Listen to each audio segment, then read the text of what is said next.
Hello, this will be part two of the GED math exam, uh, or a GED ma practice math exam one. So we're gonna, yeah, this is gonna be broken down into two parts. Hopefully this will be the last part. So let's finish off on question 15.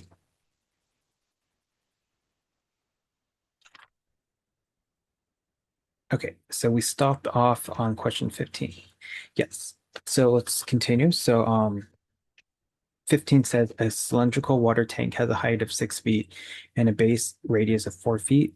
On a top, let me check my volume high.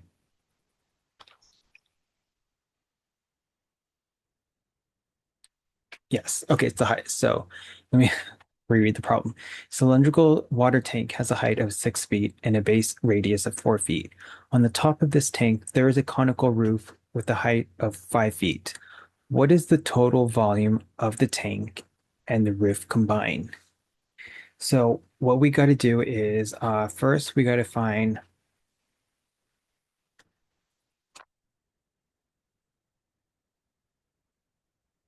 the volume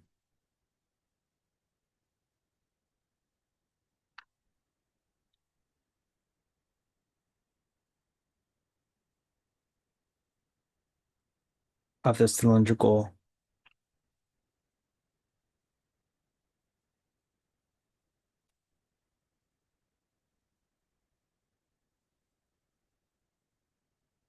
water tank.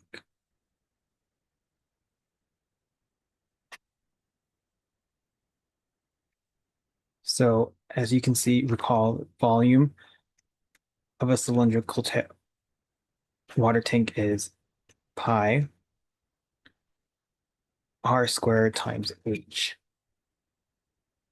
So do we have any of these? Do we have the radius and the height? Yes. They specifically said the radius is 4 and the height is 6.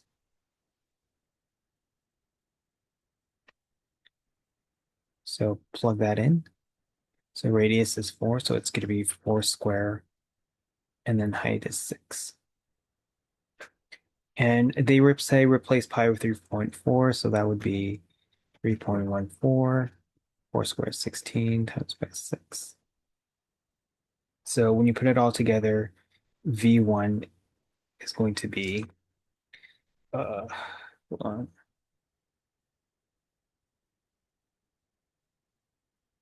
V1 is going to be 301. Oh, I don't like that. Oh, here we are. Okay, so 301, that's much better. 0.44 feet cubed. Okay. So the ink is much thicker. Okay, now step two is we got to find the volume of the conical roof.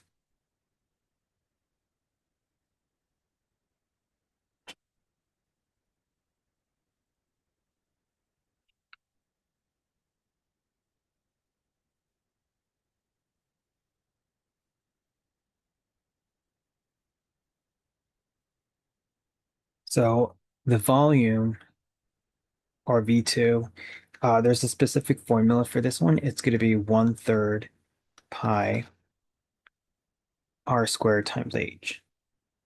So when you put it all together, it's going to be 1/3, replace pi with 3.14, radius is 4 square, and the height is 5. And when you put it all together, you're going to get 83.73 feet cubed. And then step three, let me put it right here. You have to find the total volume,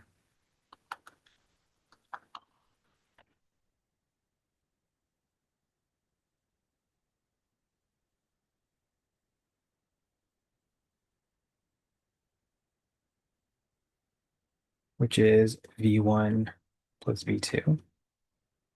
So volume one was 301.44. Volume two is 83.73. And when you put it all together, you get 385.173 feet cubed. So that would be letter C.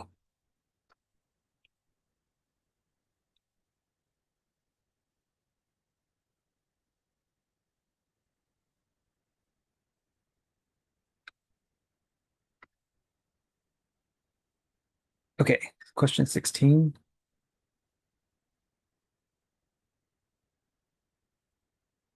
Consider the set of ungrouped data 11, 6, 11, 10, 11, 7, 9, 8, 10.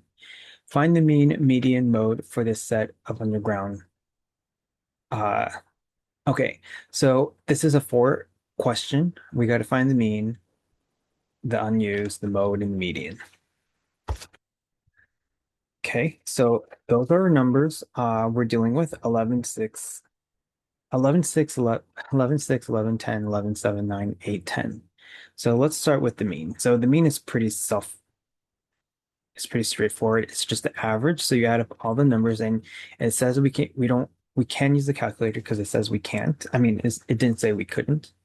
So you don't have to put in order, just add them all up. So it's going to be 6 plus 7 plus 8 plus 9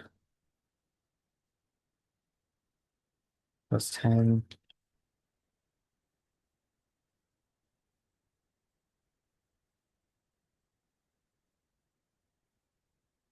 all over 9. So that gives me 83 over 9, which is about 9.22, right?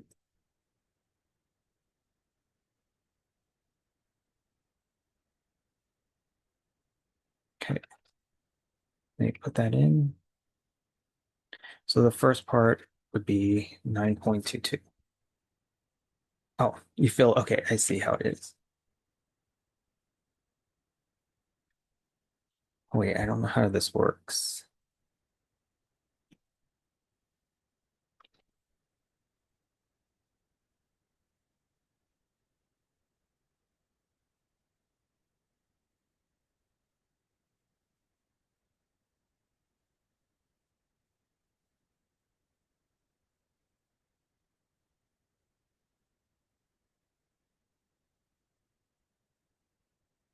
Sorry if I'm having trouble figuring out how I am I supposed to slide it,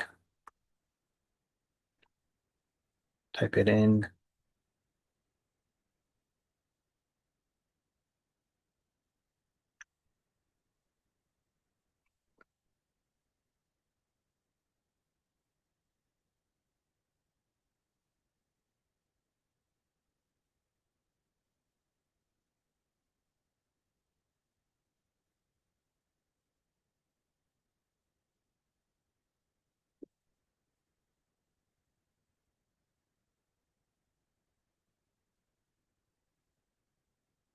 1 second. I'm trying to have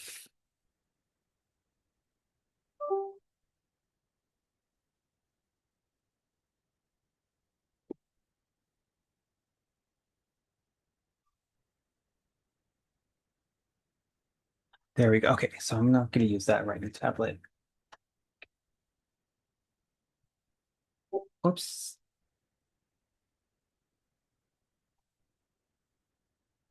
Okay, sorry. So yeah, just slide it in. That is so much better. Okay, and then let's do what else do we have to find? The median.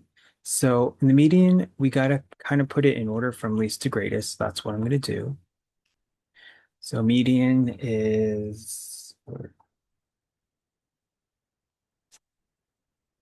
let's put in order. So our smallest number is 6. So you do have to put a repeat. If anything repeats, put it again. So it's gonna be 6, 7, 8, 9, 10, 10, 11, 11, and 11.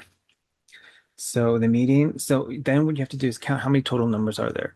There's 1, 2, 3, 4, 5, 6, 7, 8, 9. So the good news is 9 is odd. And we said that if it's odd, it's just right in the middle, with the number right smack in the middle. Now, if your total number is even, like 12, you have to take that. 12, 14, 16, anything that's even, you have to take the average of two numbers. So because our number is odd, 9, 5 would be right in the middle. So 5 would be my median.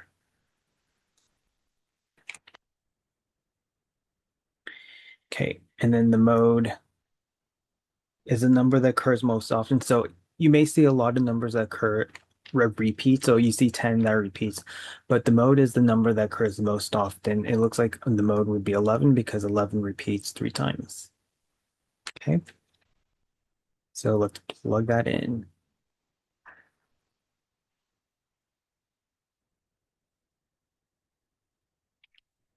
So let's see, median was 5.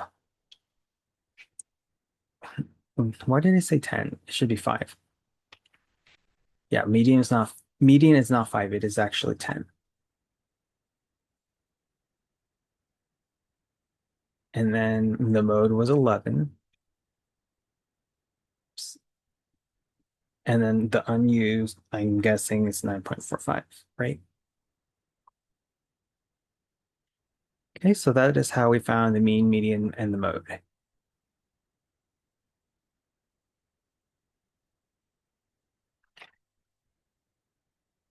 This one. Here we have a linear line, y equals 2x plus 1, and we need to know what is the correct line that represents y equals 2x plus 1, right? So there are some lines that we can eliminate immediately. So look at y equals 2x plus 1. It's the form y equals mx plus b, and we know that the m is 2 or 2 over 1, and my b is 1. And so you can eliminate some. What can we eliminate? So line A, I don't think we can eliminate line A because it's positive, our slope is positive. What about line B? Yes, I think we can eliminate line B because the slope is negative, right?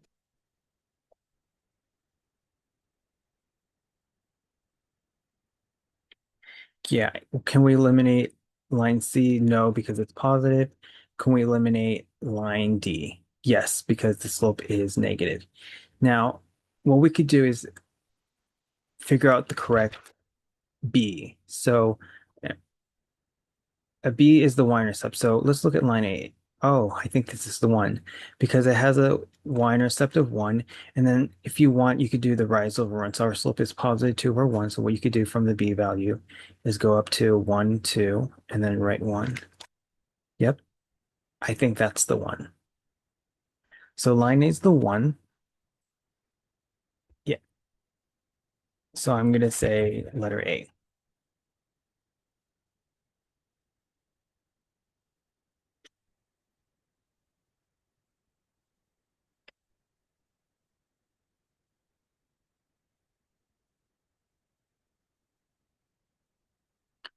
Okay, 18. Jessica started 2 gardens in her backyard. The growth of each garden plant follows a specific pattern. The height of the plants in the first garden as a function of weeks since planting is provided by that table. Okay, so here we have a table or coordinates, and then the other one, if you go down, we have a graph, right? And they're saying which of the following statements is true. So look at the choices. A is talking about the growth rate. B is also talking about the growth rate. C is talking about the growth rate. And D is also talking about the growth rate. What does growth rate mean? The growth rate in this situation means the slope. Okay, so what we got to do is find the slope for both parts and then compare them. So let's look at the tape. So let's look at the table. What is the growth rate? What is the slope? So these are actually coordinates. So pick 2 points. So it could be any. So I'll do 2 comma 30 and then 4 comma 45, right? Pick 2 points. This is x1, y1, x2, y2. And then use the slope formula. So y2 is 45 minus y1 is 30. X2 is 4 minus 2. So 45 minus 30 is 15. 4 minus 2 is 2, and then 15 divided by 2 is 7.5. So my slope is 7.5. Now let's compare the slope for the line. So they don't give you a table, they don't give you coordinates, but we can figure out the coordinates. So the x is the weeks and the y is the height. So go ahead and pick two exact points. They have to be exact. So I'll use this point. So that is 3 comma 30, right? X is the weeks and y is the height. And then another point would be, I don't want to use this because I can't really exact it. This one, right? Maybe 7 comma 60. Okay, so x1, y1, x2, y2. So slope is going to be 60 minus 30, and then it's going to be 7 minus 3. 60 minus 30 is 30. 7 minus 3 is 4. 30 divided by 4 is 7.5. Oh, what can you conclude about these two slopes? They're just practically the same.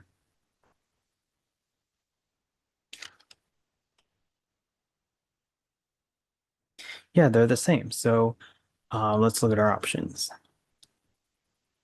Is it A, the growth rate of the plant in the garden, first garden is greater? No, they're the same. B, the growth rate of the plant is in the second is greater than the first? No. C, the growth rate of the plant in the first garden is the same as the second? Yes, they're the same.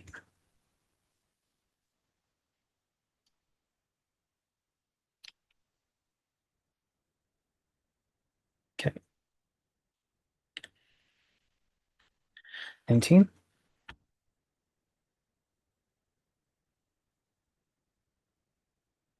From a set of numbers 1 through 20, one number is selected at random. What is the probability that the number selected is a multiple of 3? So this is a probability, and it's not a strange probability where it has the and or the or. It's just simple regular probability. So on the bottom, it's your possible outcome, and then on the top is your desired outcome. Okay, so look at the numbers 1 through 20. So you have 1, 2, 3, 4. This is why I'm writing this out. You'll see 4, 5, 6, 7, 8, 9, 10, 12.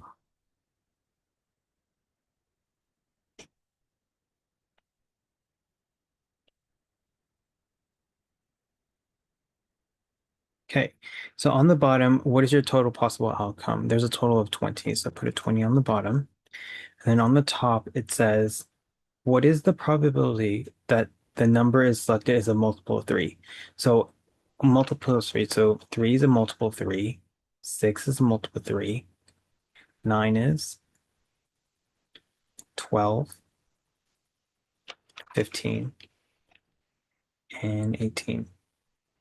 So there's a total of 1, 2, 3, 4, 5, 6. 6 a multiple of 3. And then what we could do is reduce it. So 6 divided by 2 is 3, and then 20 divided by 2 is 10. So it would be C.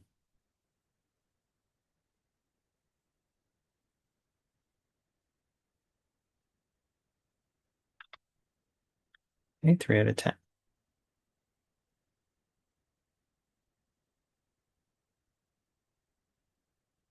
20.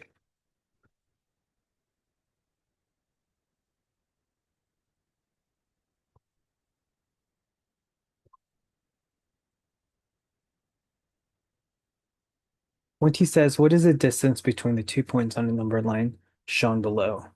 So this is really simple. Here's -7, here's 1. They're asking you how many places it from -7 to 6. So all you got to do is count. So from -7, it'd be 1, 2, 3, 4, 5, 6, 7, 8, 9, 10, 11, 12, 13, 14. There'd be 14 places or 14 units. So that would be D. That's simple.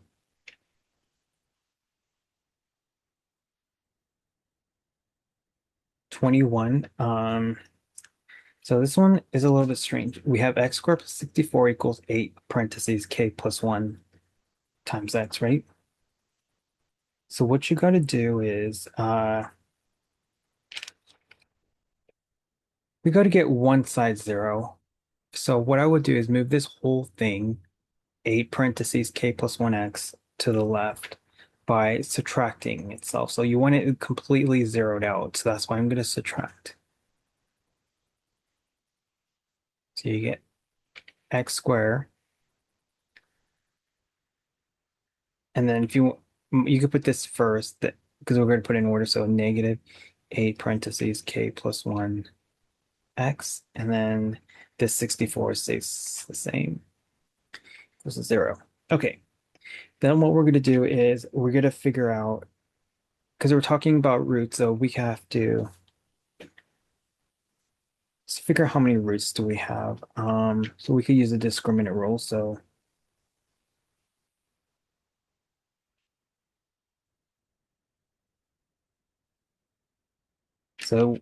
discriminant rule is this: b squared minus 4ac, and if it equals 0. So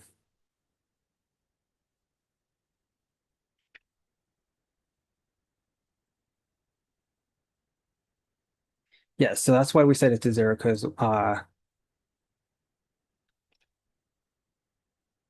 it says the roots of the given equation are equal. That means that you have a repeat. So remember, if we said equals to 0, b squared minus 4ac, that equals 0, that means we have one real root or a repeating root. That's why we use this to 0. So now what we're going to do is figure out our A, B, and C. So my A is the coefficient of x squared, so that's an invisible one. My B is the coefficient of x, so it's this whole thing. And then my C is the constant, 64. Okay. And then just put in the formula b squared minus 4c. So my b is going to be negative 8 parentheses k plus 1. And you're going to square this whole thing. Minus 4 times a. A is 1, and c is 64. So over here, we got to square the negative 8 and the k plus 1.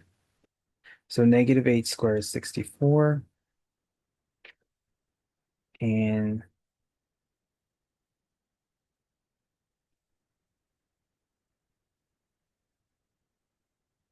k plus 1 square is going to be, just leave it as it is, k plus 1 square. And then what's negative 4 times 1 times 64? That is going to be negative 256.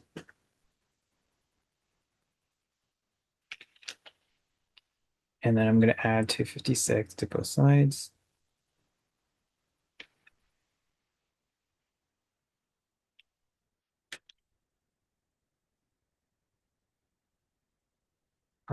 Divide this by 64. So I get k plus 1 squared. And then 256 divided by 64 is 4. Take the square root of both sides, so you get k plus 1. Square root of 4 is plus or minus 2. And then subtract 1, you get k equals 2 minus 1. K equals negative 2 minus 1. So 2 minus 1 is 1. Negative 2 minus 1 is negative 3. Okay, so my k values are 1 and negative 3. Now, this is going to be timed out. Remember, this was timed, so it's going to time out because it was timed, but it's okay. Well, we still can finish this exam, and I'll show you the steps. So it is going to time out in like 7 seconds.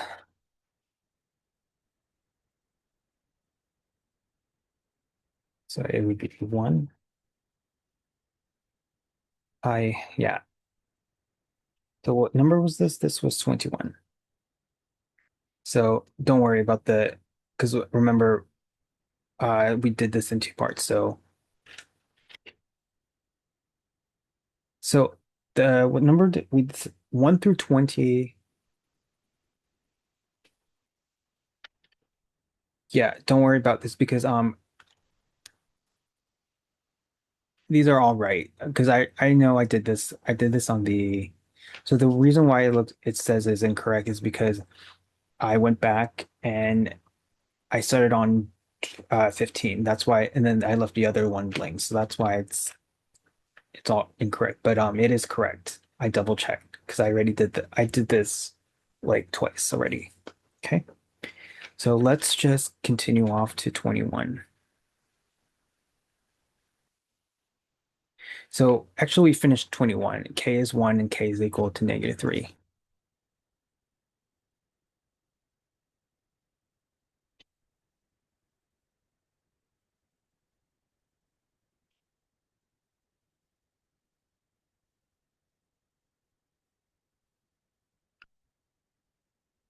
Yep, see, K is -3 or -1. Okay, let's move on to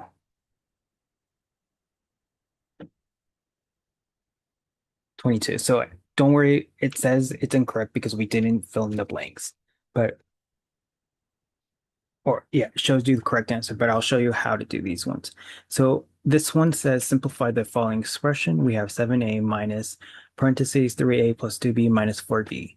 So what we're going to do is called do order of operation, PEMDAS, and we'll do the parentheses first. So inside the parentheses, 3a plus 2b. Can we do here? Can we simplify the inner parentheses? No. The reason why we can't simplify this is because they're two different letters. This is A, and this is a B. So we're just gonna have to leave it as it is. Uh, and then bring down what you haven't done.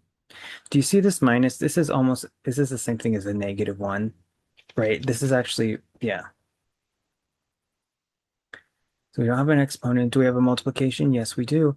Do you see do you see this minus is invisible -1? So if I gotta FOIL this out, so this would be -1 times 3a is -3a. -1 times 2b is -2b. And then bring down what you haven't done. So bring down the -4b and bring down the 7a. Okay. So we did that. Do we have a division? No. Do we have addition and subtraction? Yes. So all it is combining like terms. So 7a and -3a is 4a, right? 7 minus 3 is 4a.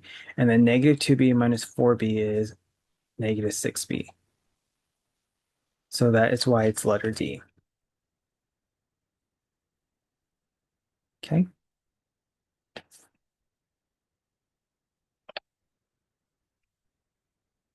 Okay.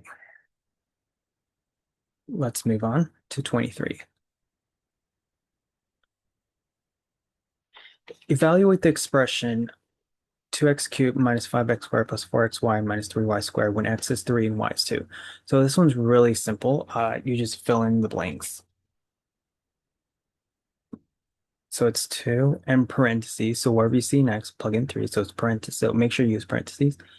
Parentheses 3 cubed minus 5. And then x is 3. So that's going to be 3 squared plus 4. And then x is 3.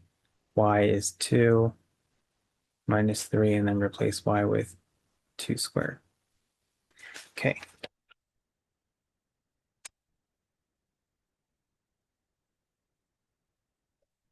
So should do the pandas. So what do we do first? We do the x. So you could just put this on the calculator, uh, exactly like that. Make sure you use parentheses. So it'd be two parentheses, and then to do I can't show it on the computer screen, but to do the raise power, in my calculator, to do a raise, you press the caret sign and then the 3.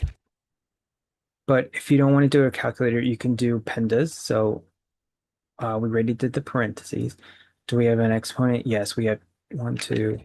We have several. So do the exponents. So What is 3 cubed? That's the same thing as 3 times 3 times 3. That's 27. What is 3 squared? That is 9. And then 4 times 3 times 2. Don't do that yet. And then 2 squares an exponent, so 2 squared is 4. Okay, then what you're going to do is, let's see. We did the exponent. Do we have a multiplication? Yes. 2 times that 27 is a multiplication. That's 54. Minus 9 times 5 is 45. Don't forget the minus. Plus 4 times 3 times 2, that's a multiplication. That's 24. And then negative 3 times 4 is negative 12. And then all you got to do, because we have an addition and subtraction at the same time, you would go from left to right. So 54 minus 45 is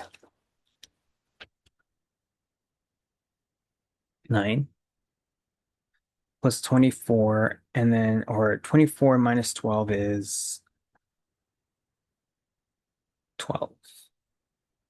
So what's 9 plus 12? 21. So that is why it's D.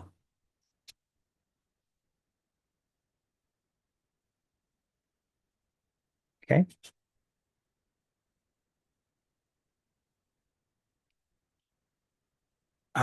24. Consider the graph of the function. Here you have a linear line, and then you also have a table with coordinates. And what are they talking about? They want to know the slope between these two. So let's find the slope of the line. So pick 2 points. So I'll pick 0, 2. And what else? I guess I could use, this is an exact point, right? So that would be described as negative 4, 0. Okay, so x1, y1, x2, y2. So it's going to be y2, which is 0, minus y1, which is 2. X2 is negative 4, minus x1 is 0. So 0 minus 2 is negative 2. Negative 4 minus 0 is negative 4. 2 negatives becomes a positive, and then reduce this, so that's 1/2. For this, so the slope of this is 1/2. Now let's do the table. Let's find the slope of this. So pick 2 random points. It doesn't matter what you want, what you use. So if I do negative 2, 0, and then 0, 2, this is going to be x1, y1, x2, y2. So y2 is 2, minus y1 is 0, x2 is 0, minus x1 is minus 2. So 2 minus 0 is 2. 2 negatives becomes a positive. That's 2.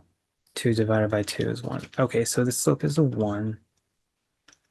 And the graph has a slope of 1/2.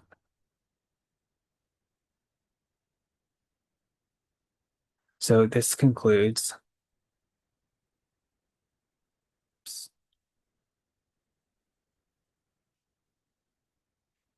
This concludes the slope of the table has a greater slope of the graph, right? Yes, the slope on the table has a slope of 1, and the slope of the graph has a slope of 1/2. So that correct answer is B.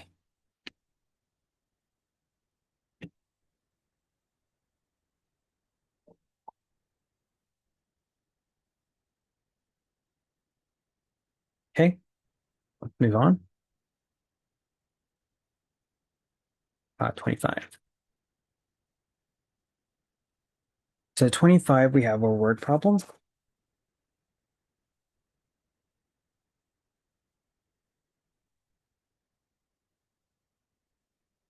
So 25 says renting a bicycle for the day costs $10 plus 75 cents for each mile ridden.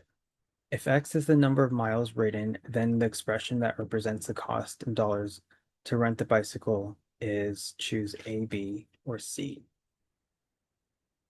If you ride 20 miles, you need to choose D, E, or F.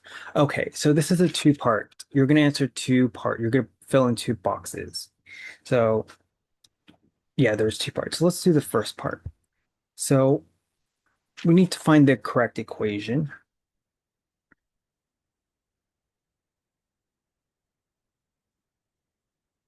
Yeah, we gotta find the correct equation. So it's going to be,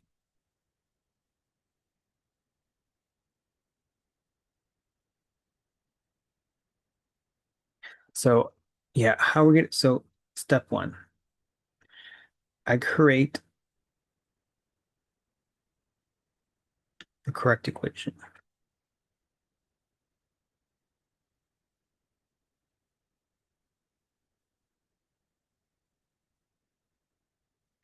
So this is a linear line. I know it's because it has a slope, right? So it's related to y equals mx plus b. And do we have our m and do we have our b? So m is the uncontrolled value. Do we have an uncontrolled value? Yes, it's 75 cents for each mile ridden. So my m is 0.75. Do we have a b? Yes, it's the starting point or the fixed cost or whatever you have to start with. So b is 10. So my equation is going to be y equals 0.75x plus b, which is 10. Step two, figure out what is your x and your y.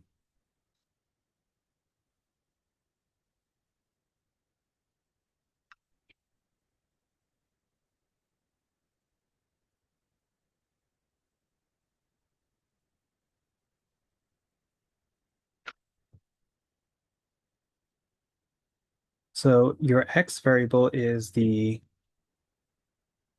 number of miles ridden,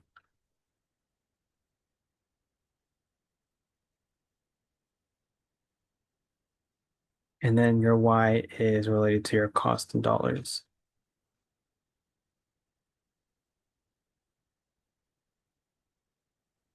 Okay, and then step three.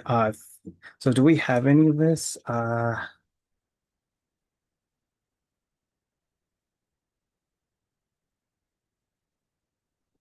So that's a big clue. So the first part of the answer is this. It's 10 points. No, so this is the same thing. They're trying to trick you. Look at the choices real. Do you see 0.75x plus 10? This is not the same thing, and this is not it. This is the same thing as this because you can rearrange it, right? The commutative property. So this could be expressed as 10 plus 0.75x. So that's why it's the first part of the answer is this. The second part says if you ride 20 miles, you need to pay how much? So our equation is this. We said that our x is the miles, so you're just going to plug in 20 into this equation, or this is the same thing, so it would be 0.75 times 20 plus 10, and I get it spits out $25. So that's why the second part is 25. So this is a trick question. There's two parts. The first part is the equation. The second part is the final cost when you ride 20 miles.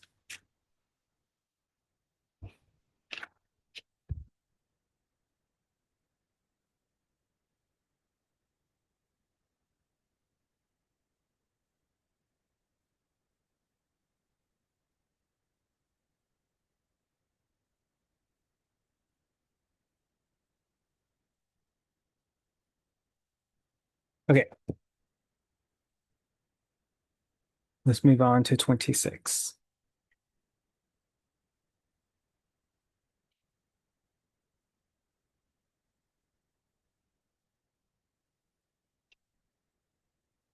So what is the factorized form of the polynomial?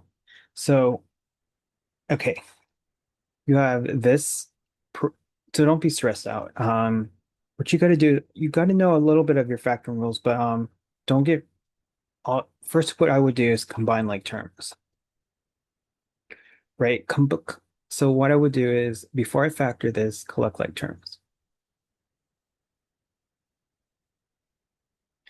Now, because there's a plus right in the middle, you don't have to distribute a minus. If there was a minus right here in the middle, you do have to distribute that. Because there's a plus right in the middle, you don't have to worry about that. So all you got to do is collect like terms. So start with the highest power, negative 3x squared and a 4x squared, that is x squared. And then you have a negative 2x and a 3x, that's positive x. And then you have a negative 9 and a negative 3, that's negative 12. Okay. So then what you're going to do is step two, factor. So the factoring method we're going to use is simple factoring because the a value is one. So if you need a refresher of all the factoring rules, go ahead and check out the supplementary videos. But it's pretty simple because the a value is one. We're going to write out two parentheses, put an x here, put an x there, and then a blank space and a blank space. So what two numbers multiply -12 and when added gives you 1? It's going to be 4 and -3. So 4 times -3 is -12, and then 4 plus -3 is 1. So it checks out. Okay, so that is why it's C.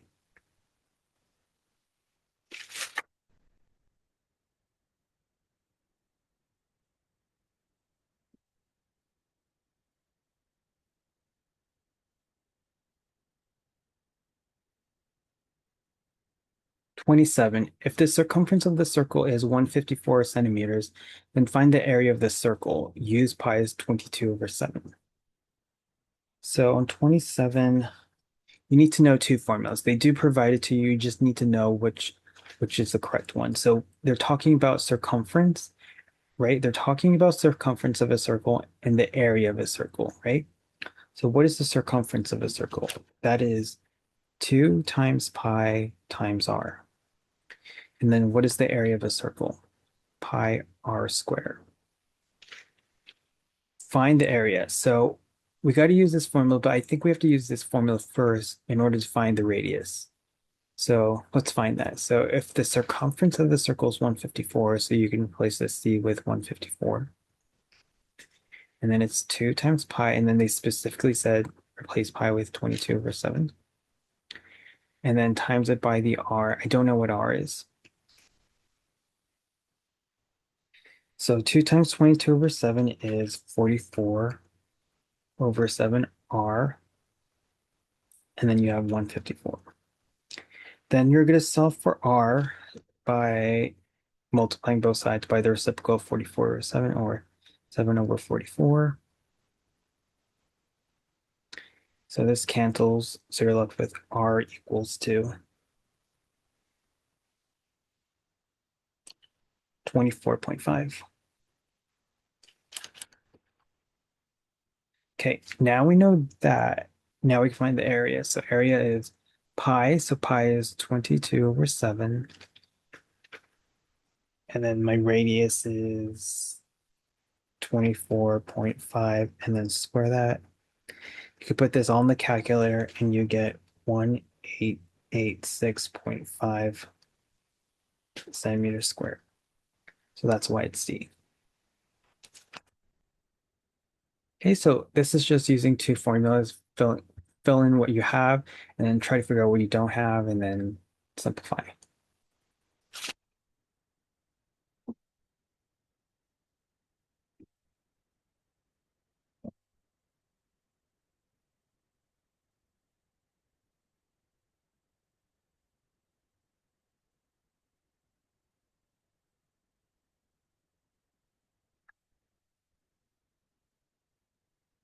Okay, 28.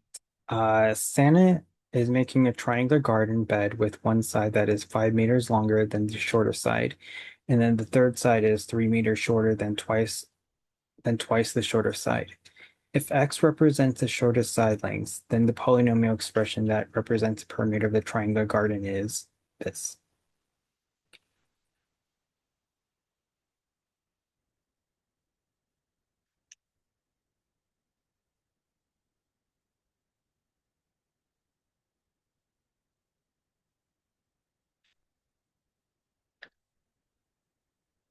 So there's like three parts. One, two. So what I would do first is you're going to add up the length of all the three sides. Let x represent the shortest side's length. So one side can be expressed as, so one side is 5 meters longer than the shorter side. So x, that could be expressed as x plus 5, right? X represents the short side. And then the third side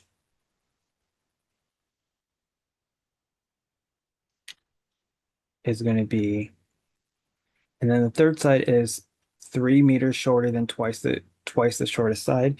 So that's going to be 2x minus 3.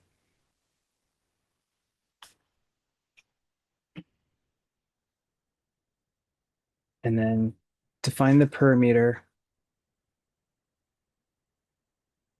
you add up all three sides.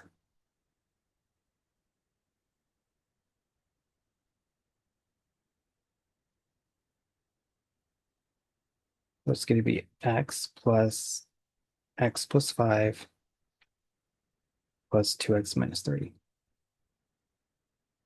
And when you put it all together, you get 4x plus 2.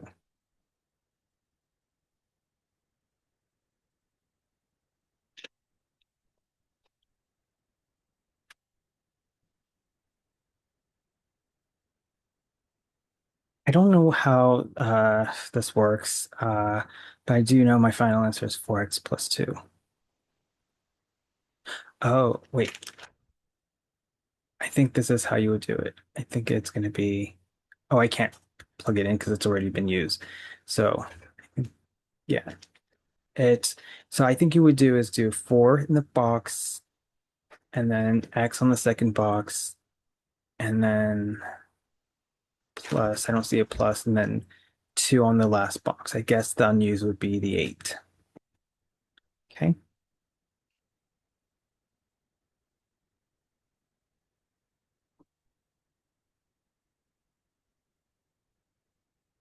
Question 29. The question 29 says a house with a dimension of 100 meters, okay, a house with dimension 100 meters by 80 meters. So do you see the smaller box right here? That's the rectangular house. It's not a square. Needs to be constructed in the middle of a square lot. So this is your lot, the square lot. And they're saying that one side is 200, but that means if this is a square, that means all sides are the same, right? Because a square is all sides are the same. Okay, find the area of the lot excluding the area of the house. So what you have to do is find the area of the square lot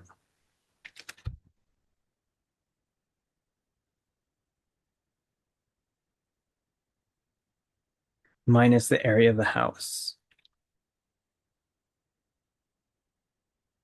So area of the square is easy. It's length times width or side times side. So the area of the square lot is pretty simple. It's 200 by 200. And that is going to be 40 for 4 and then 4 zeros, right? You just add up the zeros, 1, 2, 3, 4, and then 2 times 6, 4. Minus the area of the house. So the area of the house is not a square, it's a rectangle. So the area of a rectangle is length times width. So that is going to be, the length is 80 by 100. What's 80 by 100? 8,000. So I think this is 40,000 minus 8,000. And then when you do that, you can use a calculator, you get 3,200. I mean, 32,000 meters squared.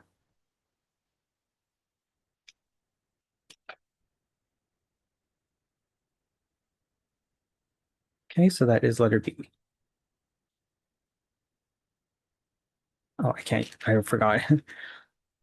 I can't plug it in because it's timed out.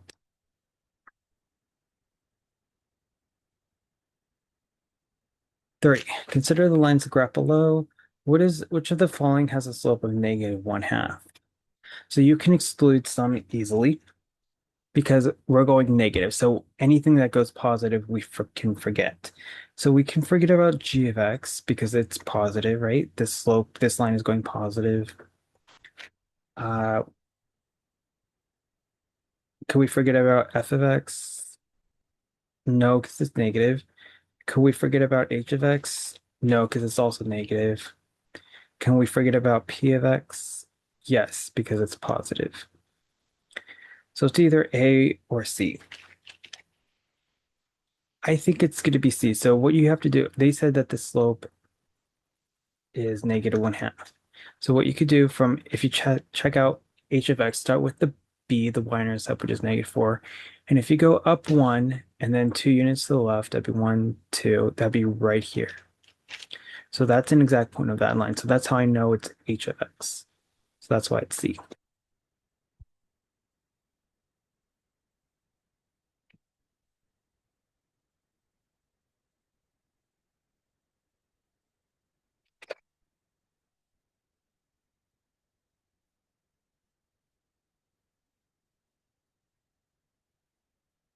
31. A farmer is cultivating a rectangular field for crops. The length of the field is 8 meters less than 3 times its width. If the width of the field is represented by W meters and the length by L, which of the following expression correctly represents the area of the field in square meters?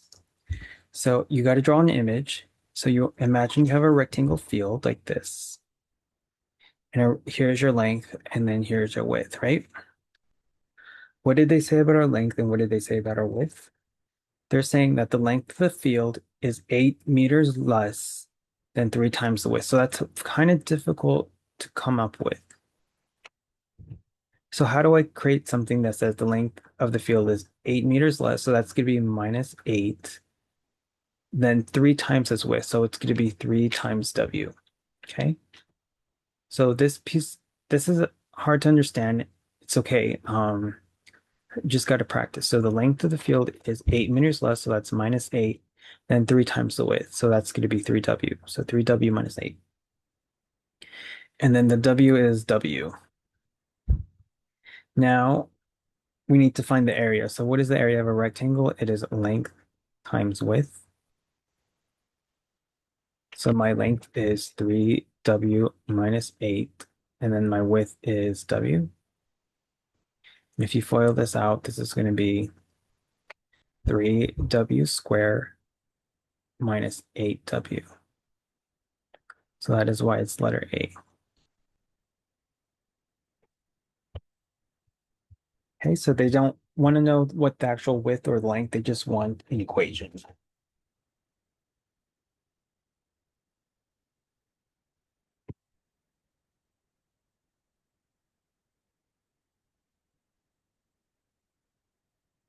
Okay, question 32, there's a two-part question, two-part answer. So 32.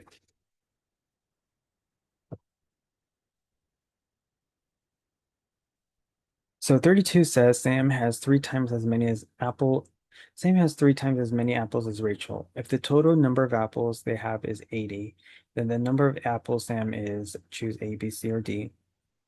And then the number of apples Rachel is E, F, G, or H. So the total number of apples they have is 80. So between Sam and Rachel, so how much does Sam have? So Sam has 3 times as many as apples. 3 times, so Sam has 3 times as many apples as Rachel. So how do I rate an equation? 3 times as many apples as Rachel. That would be 3 times R, right? And then what is Rachel? I'm not sure. They don't say anything about Rachel. Let's just say Rachel for R. Okay, so, and then they're saying that if you add up the Sam plus Rachel, it equals to 80. So you can replace Sam with 3R and replace Rachel with R.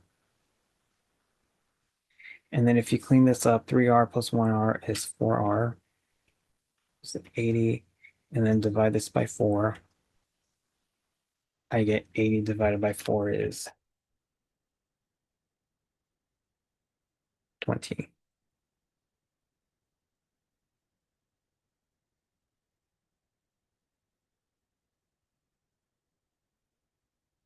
So they want to know how much does Sam have and how much does Rachel. So now we said Sam was 3 times R, so we just found the amount of Rachel. So 3 times 20, and 3 times 20 is 60. and then Rachel was 20. So I think it's going to be 20 and 60.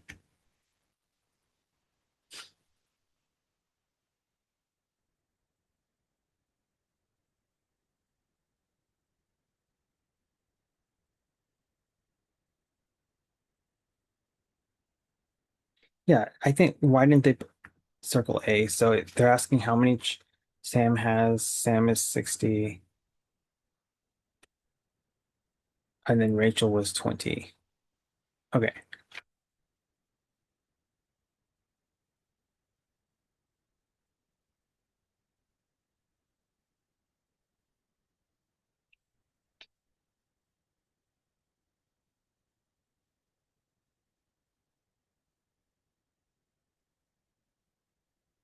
Oh, be careful, man. Okay, this was why. Yeah, be careful. So on the first part,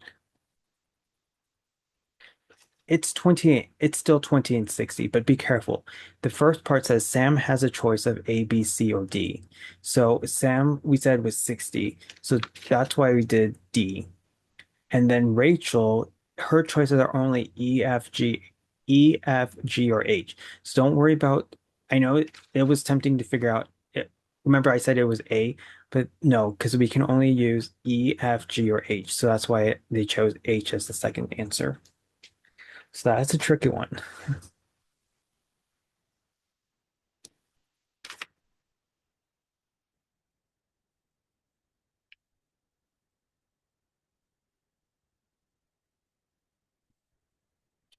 Okay, let's do 33.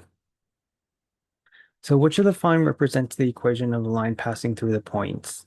So they want us to find the equation of this linear line. So what is the equation of the linear line? Is y equals mx plus b. And unfortunately, we do not have neither. We do not have the m and we don't have the b. But they do give us two random points, negative 12 comma 8 and negative 8 comma 10. So let's use those points to find slope. So x1, y1, x2, y2. So m is going to be y2 minus y1 over x2 minus x1, right?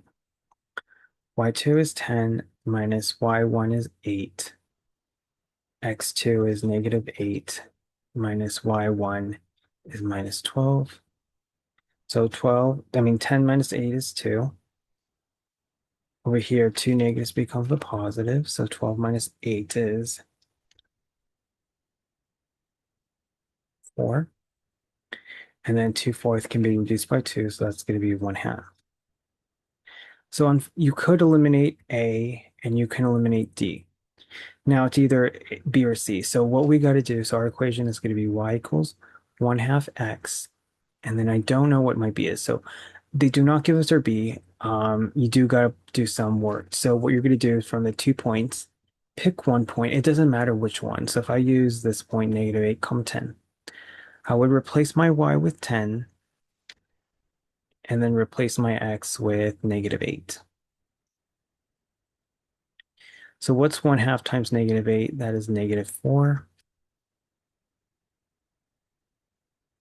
And then solve for b by adding 4 to both sides. So b equals 10 plus 4 is 14. So that's how I get y equals 1/2 x plus 14. So that's how I got b. Okay.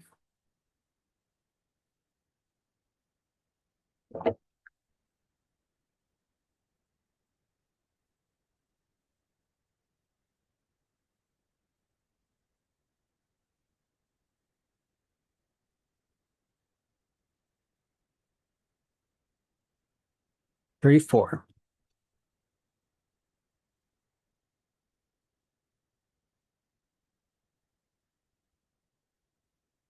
So 34 says a car rental agency charges a flat fee of $50 plus $20 per day for renting a car. If the total cost for renting a car for D days is 210, how many days was the car rented? So I know this is related to a linear line. Yeah, so it's going to be, yeah, it is related to y equals mx plus b. And it's going to be the y is the total cost equals the flat fee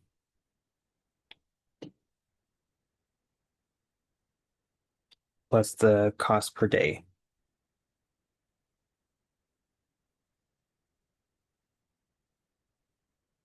times it by the number of days rented.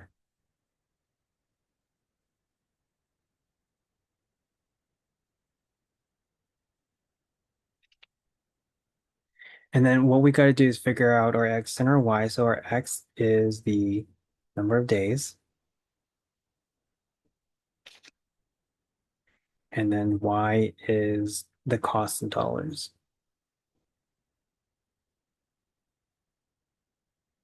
So it's going to be y equals, and then do we have our slope? Yes, our slope is m. So my m is 20. It's going to be 20x. And then my b is the starting flat fee of 50. And then do we have our y? What else do they tell us? So if the total cost of renting the car is 210 days, so that means our y value is 210.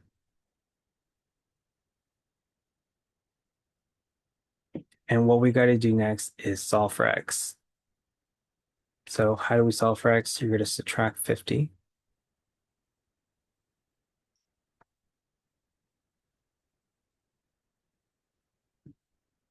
So that's going to be 160 equals to 20x. Divide this by 20,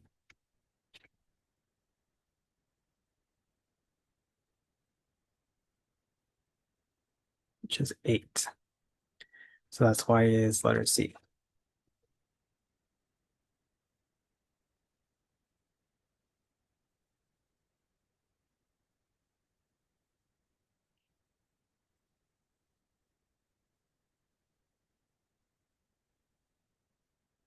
Okay.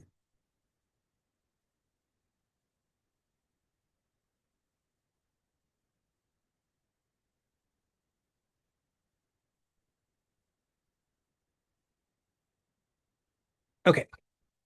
This one, 35 is a system of equation word problems. So that's basically two linear lines.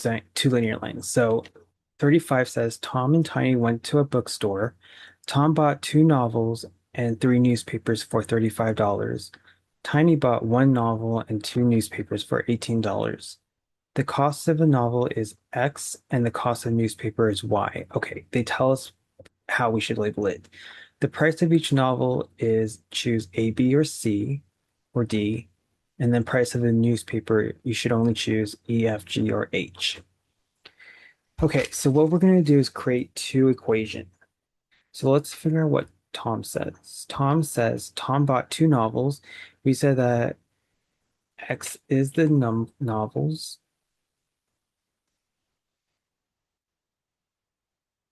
Wait, yeah, X is the cost of the novel is X dollars, and then Y is the newspaper.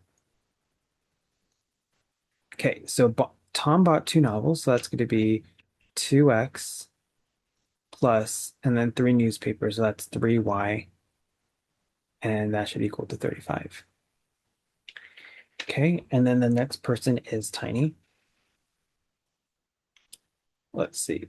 Tiny bought one novel, so that's 1x, and two newspapers, so that's 2y equals 18. Okay, so what we got to do is figure out the x, the cost of the novels, and then the y. How do we do this? So you're going to do what's called elimination. So this is system of equation. So if you need a refresher how to set up the system of equation or how to solve for x or y by using elimination or substitution, go ahead and check out the supplementary videos. So to solve for x and y, I'm going to do elimination. I'm not going to do substitution. So how do I do this? So you got to ask yourself, what letter do you want to get rid of? I want to get rid of the x. So to get rid of the x, I'm going to have to multiply the second equation by -2. I'm going to rewrite the first one because I haven't done anything with the first one. And then I'm going to FOIL out this -2 for the entire second equation. So that's going to be -2x, -4y, and -36. X's cancels, 3y minus 4y is -y. 35 minus 36 is -1. Divide this by -1. So you get y equals 1. So the cost, what do we say? What the cost of newspaper is a $1, so you can do E, F, G, or H. So don't be fooled, like don't get tricked out. So yeah, H is for the newspaper, so that's why it's $1 for the newspaper, so that's why you're going to choose letter H. Now go ahead and solve for X. So to solve for X, um, we would have to do substitution. So I can substitute y into the first equation. So it's going to be 2x plus 3, and then replace y with 1 equals to 35. So it's going to be 2x plus 3 so 35. Subtract 3 from both sides. You get 2x equals to 35 minus 3 is 32. Divide this by 2, and you get 16. So it could be A and H. Not too bad, right?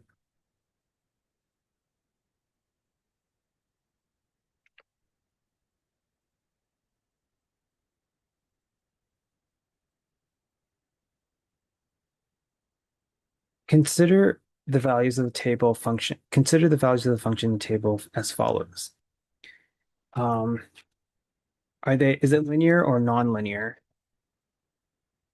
Or is it a poly? So this one,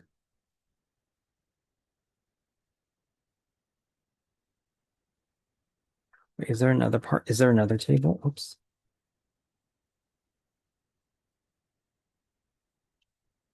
Right. So what you want to do is figure out the slope. We said something is linear if the slope is the same. So, uh, yeah, the slopes are not the same. I already 1 comma 4, 3 comma 6, and then figure out the slope. Uh, and then pick another two random points. So if I do not 3 comma 6, 3 comma 8, and then if I do 5 comma 10, 6 comma 14. Yeah, these slopes are not the same. So that's why it's nonlinear. So yeah, that's how you know the slope is not the same.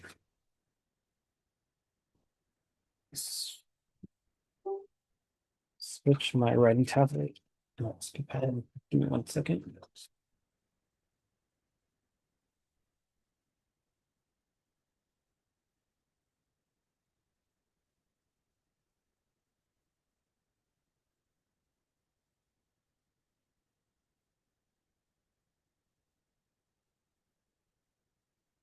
Okay, let's see if this. Yeah, so 36 is nonlinear because the slopes are not the same. Let's move on.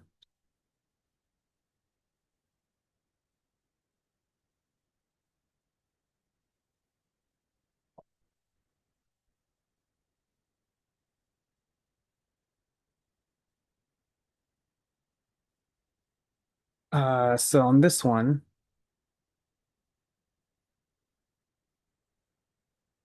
we have two different tables, table A and table B. Consider the tables below, table A and table B. What are they asking? In table A, they want to know if it's linear, and then table B if it's not. So I'm going to save you time. Table A is linear. And how do I know if it's linear? This is how I know. That look at the slope. So what you're going to do is pick a total of 4 random points. So if I use the point -8, comma 46, and then -10, comma 31, figure out the slope of that. It should equal to the same slope as the point -12, comma 16, and -14, comma 1. They're the same. So this slope is the same as this. I already did the algebra. You can try it on your own, but that's why it's linear. Now, table B, it is not linear because the slope of the 4 points are not the same. So slope does not equal to the same slope. They're two different slopes, right? So that's why D doesn't work. So it's A and D.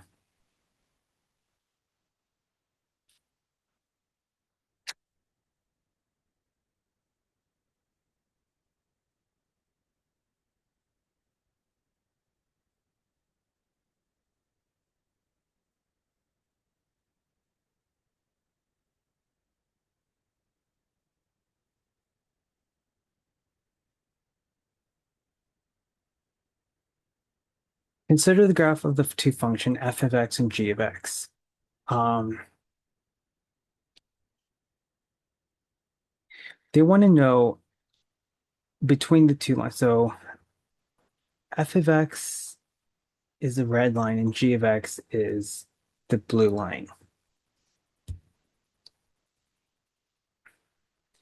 So did you know that the linear function is f of x? Right. So how do you know this is a linear function? Is because the slopes are the same, right? I see two linear lines, but yeah, the f of x is that red shape, the graph. That is linear because if you pick 4 random points and if you figure out the slope, it's going to be the same. That's how you know if it's linear. Pick pick 2 points, figure out the slope, okay? Then pick another 2 points and figure out the slope. If the slopes are the same, that's how you know it's linear. If they're not, that's nonlinear. So f of x is definitely linear. And then g of x is the blue one. So pick 2 points on the blue line, figure out the slope from those 2 points, and then pick another two different points from the same line, figure out the slope. If they're the same, then it's linear. If they're not, then it's nonlinear. These are not, the slopes are not the same for g of x, so that's why it makes it nonlinear.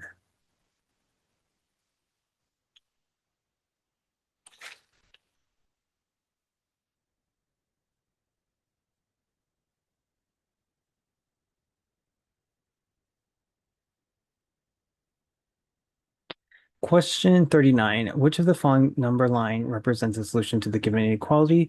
So basically what you got to do is solve for x. So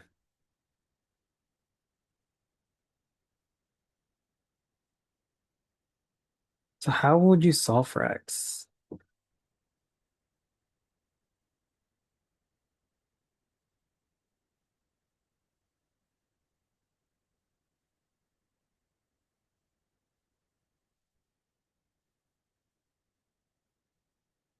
So what I could do is, I think I could reduce 42 over 66. Yes, let's do that.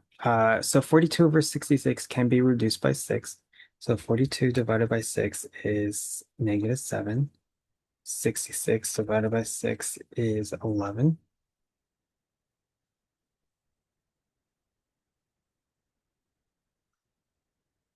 Then oops, don't forget there's an x. Then what I would do is get rid of the fraction by multiplying all three sides by the LCD. So what is my LCD? We have 11, we have a 2, and a 1. They're all in the most primest form, and they're all different bases. So, but we said before, to find the LCD, if they're in the most primest form and they're all different bases, just put it all together. It's 11 and 2 and 1, which is 22. Okay, so you're going to multiply everything by 22. So what's 22 times negative 7 over 11? Um, you could do 22 divided by 11 first, and then divided by negative 7, which is negative 14x.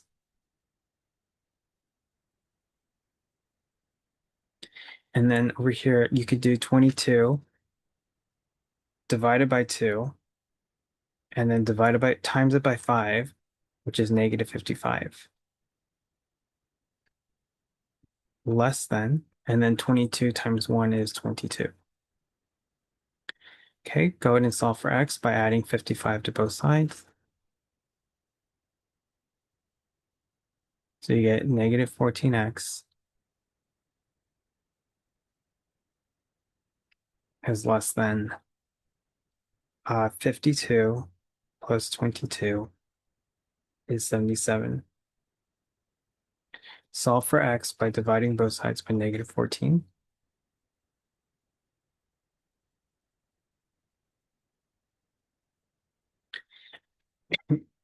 And then when you divide by negative or multiply, when you're dealing with inequalities, you got to flip it. So it's going to be greater than negative 5.5. So how do you graph this on a number line? So it's real simple. Here's negative 5.5. And it doesn't have an equal sign, so you can use, oh, it does have, sorry, forgot the equal sign. So because it has an equal sign, you got to use a dark circle. And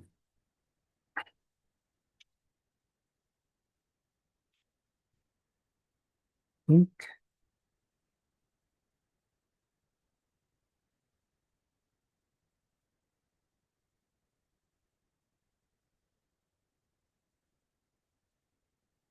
what did I mess up on? It should be letter A.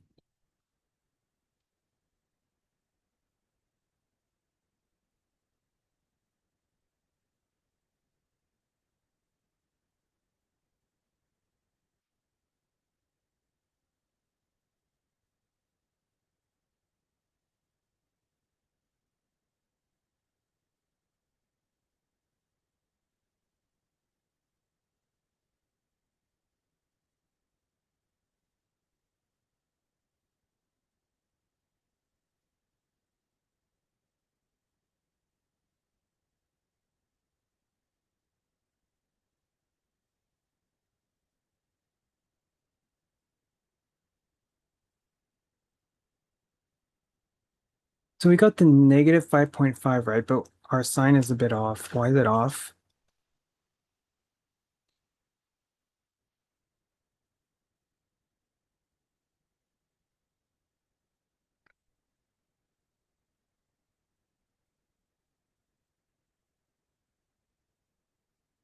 Here, let me show you what they did.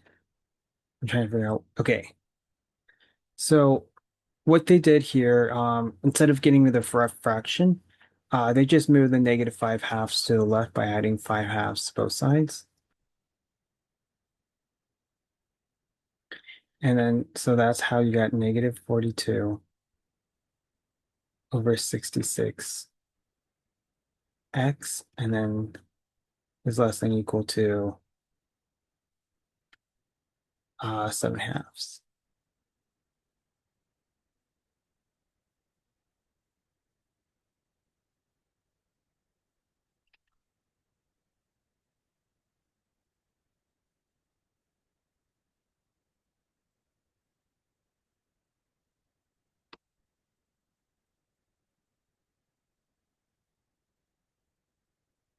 Hmm. That's funny. I just thought because to get rid of this minus, you would have to divide it, right? You would have to divide this, or you have to get rid of it by dividing by negative. And when you do that, you do have to flip the sign. So less than. I thought it would be negative 5.5 greater than.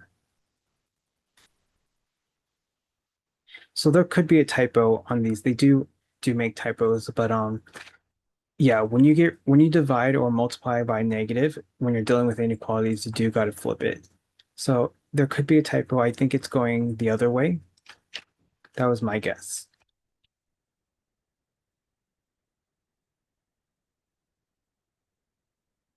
Okay, so I'm glad I figured that out. I figure out there is a mistake on this one.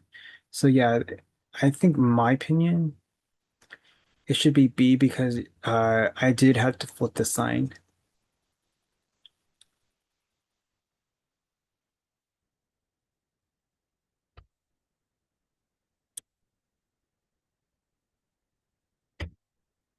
Okay, let's move on.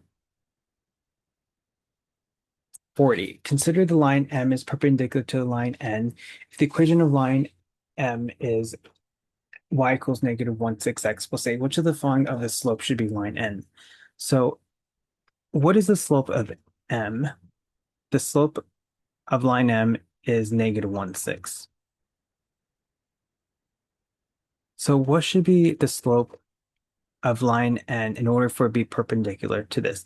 So in order for it to be perpendicular, it's the negative reciprocal of this slope. So negative reciprocal. So it's going to be 6 over 1. And then you had a minus, and then you have to add an extra minus because it's the negative reciprocal. So two negatives becomes a positive. So that's why it's going to be 6. C.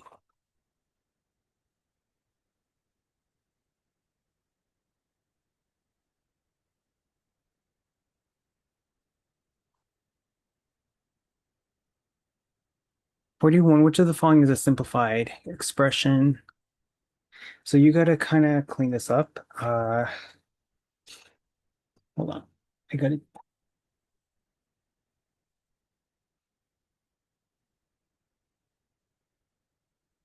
to switch XP pens.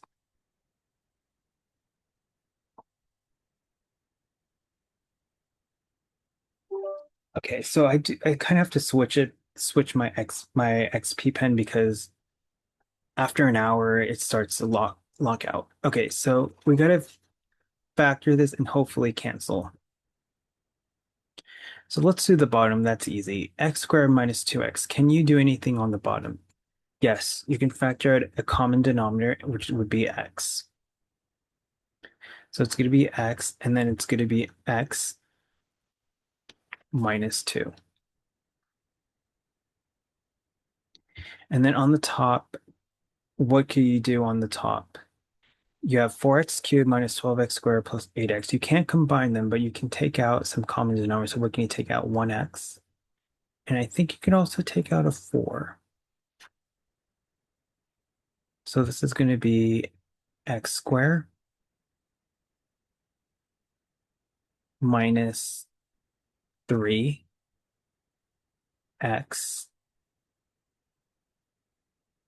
plus 2.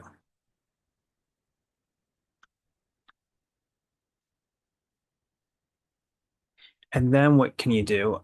You could factor the x squared negative 3x. So it's going to be 4x. And then x squared minus 3x can be factored out using simple factoring. So write out your two parentheses. So it's going to be an x here, x there. And then this is a 2, not an 821. This is a 2. So what two numbers multiply 2 and when added gives you negative 3? It would be negative 2 and negative 1. And then on the bottom, it's going to be x times x minus 2. And then the fun part is cancel. What do you see that's the same top and bottom? The x minus 2. And then you can also cancel this 1x. So now you're left with 4 parentheses x minus 1.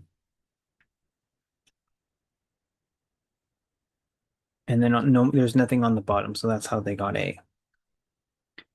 Okay, so I just factored out a greatest common factor, and that's how I did that.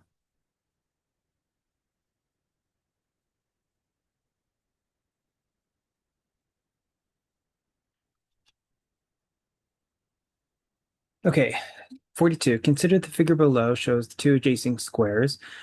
So it shows two adjoining squares whose area are 136. So the larger square is 100, and then the smaller square is 36. Find the length of PQ. So what do we know about squares? So this is one square, and then this is the other. In a square, so just look at this square one. Don't worry about square two. Square one, all sides are the same. So the area of a square is 100 in square one. So that means that each side should be 10. So this is 10, and then this is 10. Okay. Look at the second square. They're saying that this second square has an area of 36. So that means that this should be 6, this should be 6, this should be 6. They want to know what the length of PQ. So PQ is 10 plus 6. That's simple, which is 6D, 16. Okay, so you need to know that in a square, all sides are the same. And then the area of a square is the same thing as side times side or length times width, right? So that's why it's D.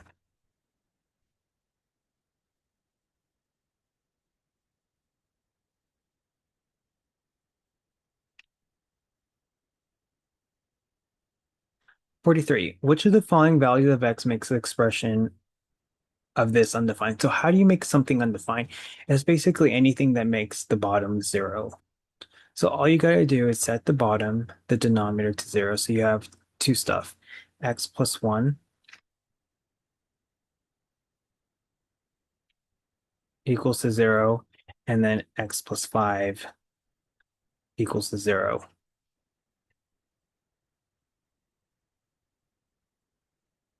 And when you solve for x, one of my x would be -1, right? And then over here is going to be -8. So I don't see -8 as my choice, so my only choice would be -1. So that's so recap. So to make something undefined, it's basically whatever makes the bottom 0. So set the bottom to 0 and then solve for x.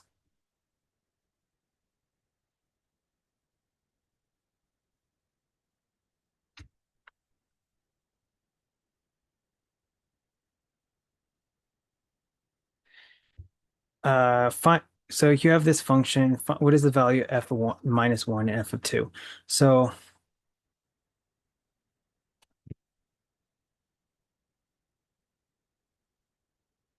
so uh f of 1. So this is what you have to do. You got to first figure out what f of -1 is.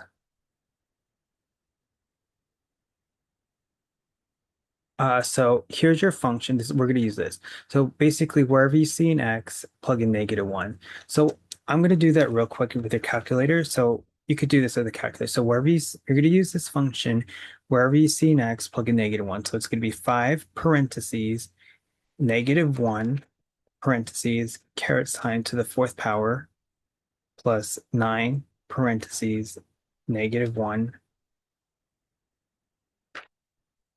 to the third power minus 12 times -1 to the second power minus 2 times -1 plus 1.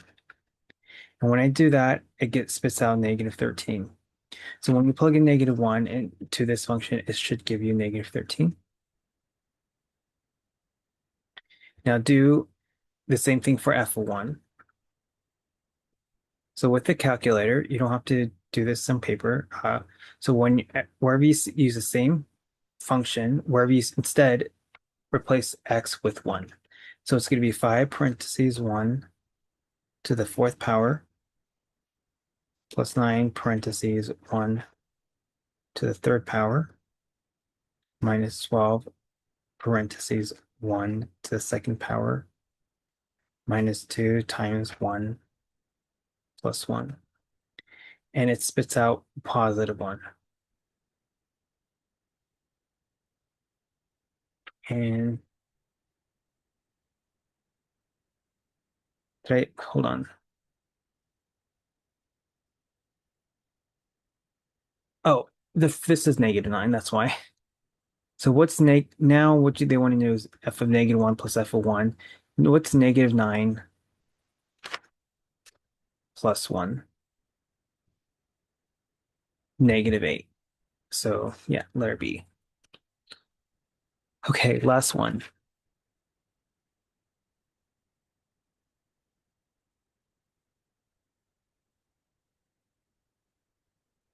This one, what is the value when the given expression is x equal 1, -1, or y is -1, z is 2? So this one is really simple. You don't have to factor or anything. So all you got to do is wherever you see an x, replace it with 1.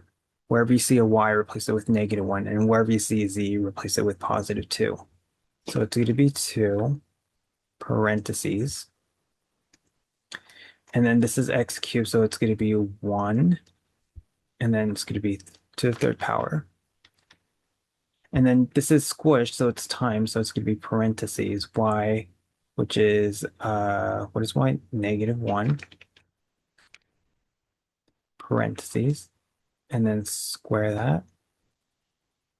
And then this is also squished through with the z, so that means multiplication. So z is going to be 2 parentheses squared plus, and then x is 1 all over x is 1 plus 2, and then replace y with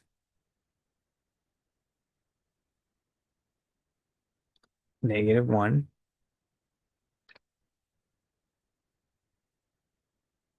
And then plus z, which is 2. So when you do the algebra, it's going to give you 9. Okay, so this one's actually not too bad. You just replace x with 1, y with -1, and z is with 2. Do the exponent first, or you could put all this in the calculator if you have a calculator, and then simplify and you get 9. Okay, so this was the end of part 2 of exam 1. So I'm going to stop here.